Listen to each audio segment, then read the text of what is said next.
Obviously, all eyes on Georgia again because of the Trump indictments. What do you make of this? You know, this is another indictment against a former president by a judicial system that's weighed against him. I mean, this indictment here that we're talking about is more about revenge than it is about justice. Now, look, they're going to have their day in court. And everyone deserves a day in court. We're in America. You're innocent until proven guilty. So this will play out. But look, here we have a former president who's been indicted 4 times, yet Hunter Biden has not ever been indicted. And here we have a president and 18 other defendants who have questioned an election. Well, let me remind you that Stacey Abrams in the 2018 gubernatorial election was the first one to question the results of an election, saying that it was stolen from her. Was she indicted? I don't think so. Yet here we have these people who are indicted, these 19 people, including the former president, who have been indicted by this DA in Fulton County. And let me assure you, here in the state of Georgia, Fulton County is the bastion, if you will, for Democratic shenanigans. We've witnessed that time after time. So it's just, to me, it's embarrassing for the state to have this happen. I think it's embarrassing as well. Let me ask you this about Georgia. Because, look, I have a child that lives in just north of Atlanta there, has for a number of years, pretty well connected with the state. I go to Georgia a fair amount. It looks, feels, smells, and appears to be a red state, and yet 2 Democrats in the Senate. The presidential election allegedly goes for the Democrat. Is Georgia truly a purple state, or is there something afoot here? I don't believe so. I believe we're a red state, and I think the past state elections proved that. The governor did exceptionally well, and we won all the statewide races, as we have for many years now. So I still think we're a red state. Are we trending purple? Perhaps.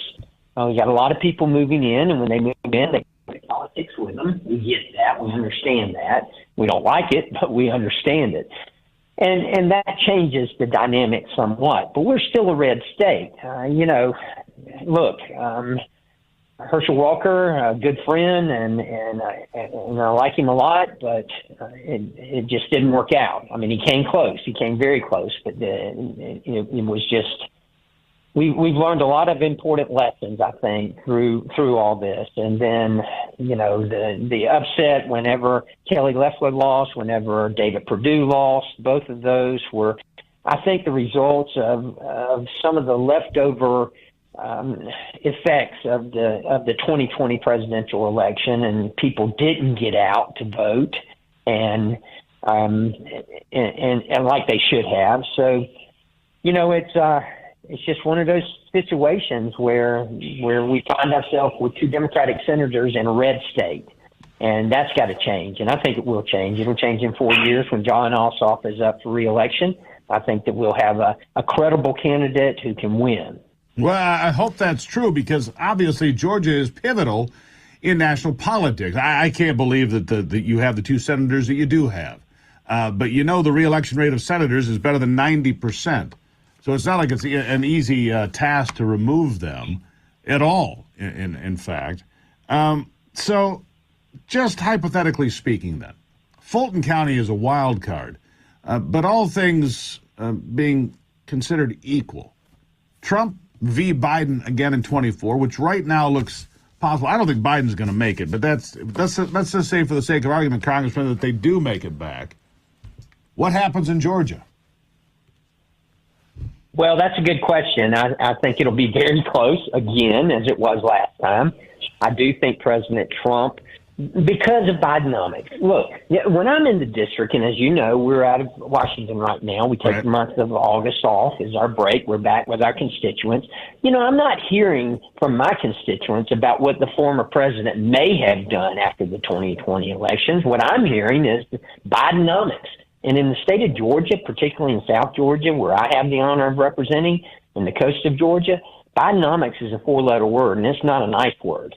I mean, people are hurting. Inflation is still high. Yes, we're glad it's going down, but it's core inflation that we're talking about that's killing us. that's crushing the economy. The price of gas, the price of groceries, the price of utilities. Those are the things that have gone up, and they haven't gone back down. And that's what's hurting people. So Bidenomics is crushing us. And I think that this next election is going to be about the economy. And I think people will realize that it's about policy. It's about policies.